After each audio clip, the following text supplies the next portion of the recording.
Nahanchi kata everywhere? Really? Not really.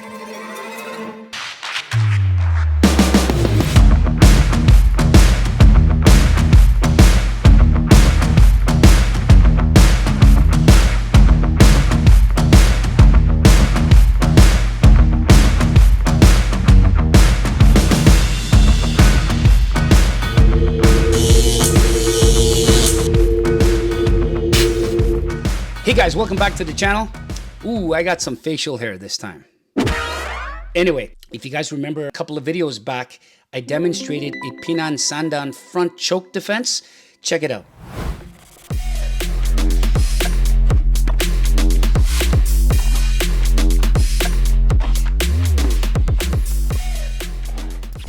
So in this video, I'm going to discuss how I use cross-training concepts from tactical combatives and submission grappling to break down this particular Bunkai sequence. Let's jump in and take a look at some footage from my Nova Scotia seminar. So here's a sequence from Pinan Kata. So this is Pinan 3. So we go 1, 2, 3, 4. And this is our Shorin-Ryu style. 5. Then we do this Nukite. Okay. We drop, hammer, punch. Okay, and now this is the part that I want to use. So we're here now. Okay, we're doing this. Drop down, boom, here, boom, here, boom. Hands up, white, back fist, and then from here we step and throw that shot. So what I want to focus on is this particular tool, this move, and it's a tool. Okay. You use it however and try to fit it into a context. So we're going to use this tool here. Now, the idea behind the tool, we're not going to stand here and do that. We're going to watch. So from here, you step, and we're doing this move here. Okay, dropping, I'm going to wipe, and this hand goes down the center. I'm going to show you how I've used it. And just a little, how can I say, some evidence. I've tested this hard against helmets and aggression, and we're going to do it against a choke strip. Okay, so a choke is going to come on. Okay, and we're going to strip off the choke, come in, crash and bash, and get out. And that's the theme: crash and bash and get out. That's the theme that we've been doing this morning and also now. So we're going to insert that into this situation. So that's it. Okay, so. This is, be careful here, okay? Don't choke really hard, but I want you to choke with intention, okay? So when you're putting on the choke, it's not like a Hollywood choke, like, hey, all right, here we go, right? I want you to, get in there. I'm not going hard in the throat, but I'm going aggressive. I'm like this, right? It's socially, it's a social problem. I'm like this, right? I can be choking out here, but really, when you've got all this hate, right? I've seen this, okay? They're like right up in your face like this. So I want that kind of energy, but go easy on the throat, okay? So just this kind of energy here with this, okay? So put that on, right? Okay, so now what I'm gonna do from here, there's all kinds of solutions from here, okay? But I'm not saying it's bad, but I wanna use something that's simple, okay? So what I'm gonna do is he puts it on for me, I'm just gonna shrug off from here. I'm gonna shrug that off, okay? So you see what I did? So he puts it on here. Okay, I shrug it off. Now I'm going to use the ideas here. So the form does this. There's a wipe, and this hand goes in here. Now this presents itself in the form as a back fist. I'm not going to back fist. I'm going to use this hand to grab. Now I'm going to just share with you something my sensei taught me to kind of a way to think about these katas.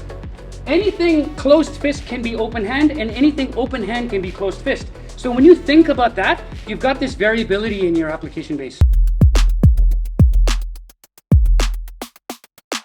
A while back, one of my Kempo instructors taught me how to decode and deconstruct Bunkai. He said anything open hand can be represented as closed fist, and anything closed fist when you see it in the choreography can be utilized as an open hand technique. Meaning, if you have an open hand technique here, it can be used as a strike or some sort of a frame, okay? And a closed fist technique represents some sort of a grab or a hook or some sort of a holding on to something, whether it's a limb or a weapon, right? So let's take a look at it, this interchangeability of application in this next example from Ashihara Karate, demonstrated by Sensei Jürgen Haller. Check it out. Okay, so we have a technique here where there's a confrontation and I'm the aggressor, and he basically comes in, does a pull, grab, intercepts, head control, okay? He's hooking the head, throws in the knee, and now there's the shutta uke where, there you go, boom, there's a frame, a shutta uke frame, which interchangeably gets to, the hands get pulled in into a grab, collar tie, and also a secure of the tricep, and then following up by some strikes and an elbow, okay? Beautiful technique. So once again, to reiterate, the original technique in karate is the shutta uke, which are both demonstrated as both open hand techniques. But when you're actually using it, you use it as a crash in to strike the neck, for example, and then you grab the tricep, and then this open hand strike ends up being closed. The hand's about to close, and it grabs onto my neck, and then there's a pull, which is the famous Mawashi Uke in Ashihara and Karate, and also in Kyokushin they use, okay? So again, that interchangeability of open hand to closed fist. You guys see what I mean? Now let's take a look at another example from Karate, a very typical example, okay? Here's the example of the Gyakuzuki, the punch. Okay, so these punching techniques where, you know, you're pulling and punching, you have the hikete, but the idea is you've got your hands that are closed, okay? We're gonna look at an example from hockey, which is a really cool one, a very good example of how karate hikete principles and the Gyakuzuki principles are used quite well in this dynamic, okay? So let's take a look. For example, he's got both hands, which kind of represents this technique here. One hand is on a sleeve and the other hand is stiff arming here, and he's trying to get that disbalance going on, okay? So check it out, okay? And then he pulls him off balance. There it is, he pulls him off balance, and he throws in the shots, right? There you go. Okay, so he puts it on. I'm gonna wipe it off, okay? So I'm like this now, okay? So I'm going to, grab in here, okay? I'm going to fire a knee and throw some shots in here and out, okay? Now, you're probably thinking, okay, well, he could turn in and this and that. I'm telling you, we tested this. I tried this against people who are grapplers and stuff. When you have equipment on and you're feeding in, there's not a lot of recovery time. Because as soon as you wipe and you're in, there's not a lot of recovery time. You have to hit and out. It's very hard. You can try it, but here we don't have equipment, so we gotta go light. But this is the kind of dynamic I want you to see. Puts on, wipe it off. Okay, wipe it off. I'm gonna grab here. I'm gonna throw in a shot. Okay, or I grab and then firing shots like this, boom, and then pushing out. Okay, I just filmed something with my partners back in Toronto. It's going to be released in a week or two. The same technique, stress tested with equipment. And he was trying to get into me, very difficult. I was trying to get into him too. Like, so you try it, okay, go. Right, now I'm going to try turning in, and he's hitting me. As soon as I come in, he's hitting, boom. I'm not, exactly, there's so much pressure there. It's hard for me to get a grip. Because the moment he escapes that, right, he's firing. Boom, boom, boom. Yeah, I have no time to recover, really. So it's beautiful.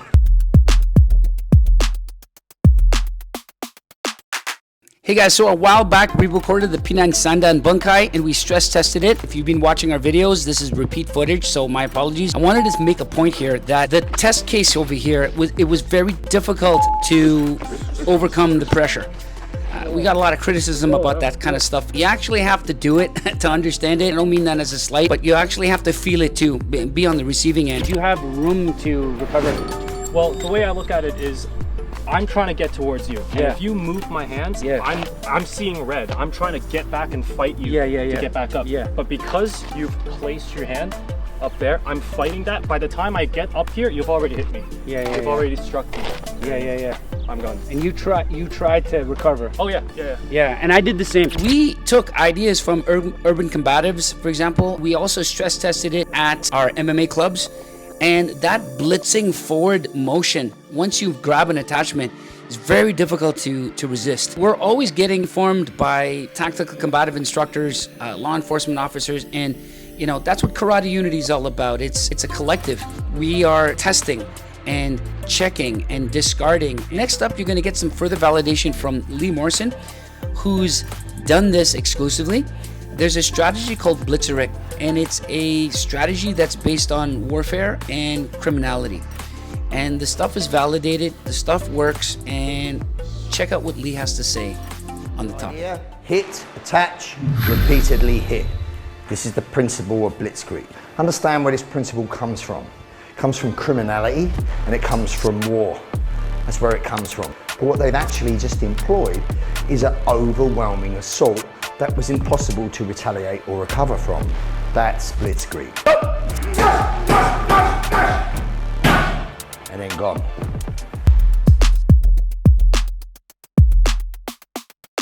Right? So let's slow it down. Okay? So, yeah. So from here, it's on, okay? As soon as that happens, shrug. Okay? Shrug it off. Okay? Grab a hand.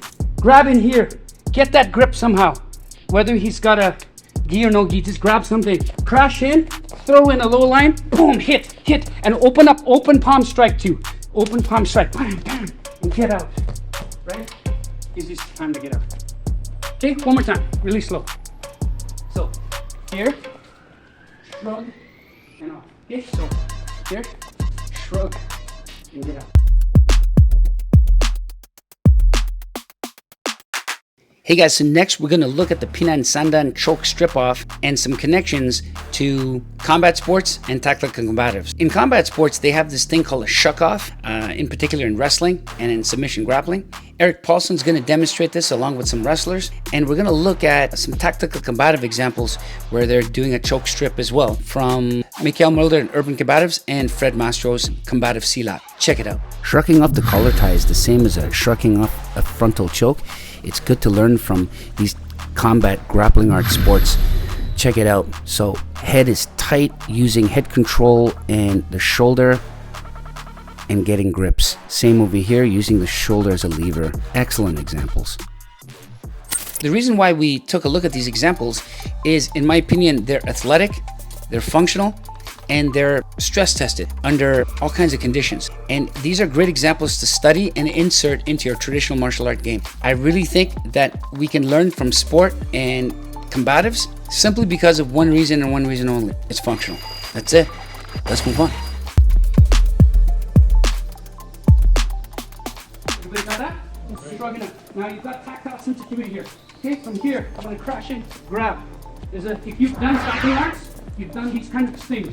But if you haven't done chopping arts, don't see, you've got these kind of things, right? But if you haven't done chopping arts, put it on. Just don't worry about it. Just from here, just grab something. Grab something, two on one. Grab something, and then release this hand from here. Boom, hit. Throw a low line, and get out. Everybody good? Try it.